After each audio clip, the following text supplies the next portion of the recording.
kasabay ng pagdiriwang sa kaarawan ng dating Pangulong Rodrigo Duterte sa buong Pilipinas at sa iba't ibang panig ng mundo ay hindi maitago ng mga Pinoy o Pilipino sa Australia ang kanilang nararamdaman sa kasalukuyang nangyayari ngayon sa Pilipinas, lalo na sa mga inhustisyang nararanasan ng dating Pangulo at ng kanyang matalik na kaibigan at spiritual advisor na si Senatorial Candidate Pastor Apollo C. Quiboloy.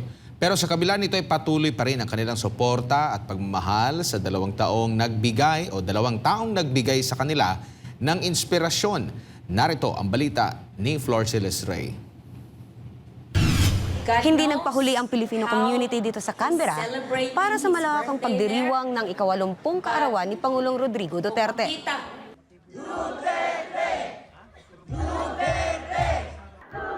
Sa likod ng kasiyahan sa pagdiriwang ng kaarawan ni dating Pangulong Rodrigo Duterte, ay marami sa ating mga kababayan abroad, lalo na sa Australia, ang hindi maitago ang kanilang emosyon dahil sa sinapit ng dating Pangulo. Para kay Jaime, isa sa mga co-founder ng Filipino Advocates for Change and Transparency sa Australia, tila magkalintulad ang nangyaring iligal na pag-aresto sa dating Pangulo sa sitwasyon rin ngayon ng senatorial candidates at founder ng Kingdom of Jesus Christ na si Pastor Apollo C. Quiboloy. Ang nakikita ko kasi is a mini martial law. Pero this is for Duterte only and the supporters. Wala nang iba. Pero ako is, alam ko na ang martial law nung araw. Tao na ako. Yung ginagawa nila ngayon, sinasabi nilang na nung araw kay Marcos Sr., tinatawag na ng bagong lipunan. Ngayon, sinasabi niyang bagong Pilipinas. Imagine that, the same thing. Pari-pareho talaga ang ilang style nila. Para naman kay Danilyn Duterte Tuadles, isang kamag-anak at taga-suporta ng dating Pangulo, ang nangyaring pagsuko ng gobyerno kay dating Pangulong Duterte ay nakakagulat at nakakadismaya. It's extremely shocking for what has happened to President Duterte. I think this was 2 weeks ago when it all started. And until now, there is no day that I have not cried. I don't think I'm alone. I think everybody that's watching us now must have shed a tear or two for the last 2 weeks. Aniya, kahihiya sa buong mundo ang nangyayari sa Pilipinas mula ng iligal na aristuhin ng dating Pangulong Duterte. But in so many ways, it has really shown the power of President Duterte. The impact that he has planted in the 6 years that he was president. The impact, the love that he has implanted on, the love that he has planted in each and every one of us. And I think that's why there's so many people here, young, old. I think we have shared all these feelings at the moment. Ikinababahala na rin niya kung ano ang posibleng mangyari sa kanyang pamilya kung magpapatuloy pa rin ang pamamahala ng kasalukuyang administrasyon. And it has really agitated our country. It's not just for President Duterte, but I am really worried about our family back home, especially in the next few years, if this same government is going to keep going, saan kaya natin pupulutin yung mga pamilya natin? Sa kabila nito ay nagpapasalamat din siya sa SMNI dahil hindi katulad ng ibang media, pawang tunay na pangyayari ang ipinapakita ng istasyon. The media that is not showing the real events.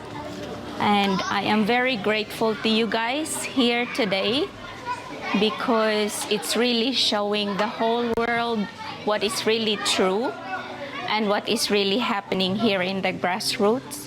May paalala naman si Sally Borton, isa sa mga taga-suporta ng dating Pangulo na nakabase sa Australia, tungkol sa mga dapat gawin ng mga Pilipino lalo na sa darating na halalan. Kailangan na pipiliin nyo ang tamang tao na talagang may pusong Pinoy na marunong maunawa, mapagmahal sa kapwa nating Pilipino. Iyon ang importante. Samantala, nagpaabot din ng pasasalamat ang iba pang mga taga-suporta ng dating Pangulo dahil sa tunay na pagbabagong ginawa ni Duterte mula nang maupo siya bilang Pangulo ng bansa. Happy birthday po, mahal na Pangulo. Nandito kami, sumusuporta sa inyo. Mahal ka namin at lalaban kami. Pagdadasal namin na ikaw'y makauwi sa bayan mo sa Davao City. Happy birthday, Tatay Digong. You know, when we were talking about, when I was there, you sent all your love and a very big heart to the Filipino community in Australia and New Zealand and South Pacific. At malaking pasasalamat mo for all of us, the overseas Filipino workers and the overseas Filipino migrants. And as you can see tonight, ang laki talaga ng pasasalamat namin, you being our father and being the real president. We've never been so proud being Filipino living overseas while during your presidency, and for that we're really thankful for all your effort and services to the Philippines. Ako lang birthday wish ni Tatay Digong. Unta nga matagan siya og kabasog sa panglawas. Og unta nga makita niya kung unsa ang mga Pilipino nga nagsupport sa iya bisan og naa siya didto. Hinautunta nga pritan sa Ginoo og hinautunta nga makauli siya sa sayo. Kay gusto na namo nga makauli ang tatay. Nagpaabot din sila ng mensahe para kay Pastor Apollo Siki Buloy na may kahalintulad ding nararanasan ngayon kay dating Pangulong Duterte. Pastor Apollo Kibuloy, nakasuporta ang mga tao sa iyo. Hopefully, isasama ka namin sa aming mga boto. Good health and naway makamtan mo ang hustisya. At sana'y maging senador ka namin. Pastor, I have not met you in person. I am hoping to shake your hand one day. Mabuhay po kayo. Thank you so much for the support, for sending SMNI to cover our event for PhilAct. In behalf of PhilAct po, in behalf of Canberra, Australia, we would like to thank you for your kindness. God bless you po, and good health always.